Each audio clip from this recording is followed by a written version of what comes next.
তাজউদ্দিন শহীদ মুর্তজা আলী এবং আপনাদের সকলকে আন্তরিক মোবারকবাদ। খুবই সংক্ষেপ, দেখেন আমরা যদি যত ইসলাম বা আল্লাহ নবীর কথা কোরআনের কথা বলি, যদি মূল জায়গায় আমাদের আমল যদি ঘাটতি হয়ে যায় তাহলে কিন্তু সবটাই দেখে।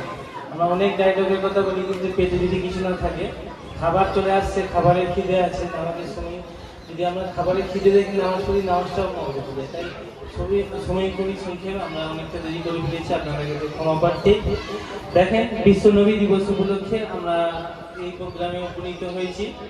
বিশ্ব নবী দিবস উপলক্ষে নবী করিম সাল্লাল্লাহু আলাইহি ওয়াসাল্লামের সিরাতে দু একটা কথা। নবী করিম সাল্লাল্লাহু আলাইহি ওয়াসাল্লাম ছিলেন পৃথিবীর শ্রেষ্ঠ মহামানব, যেটা শুধুমাত্র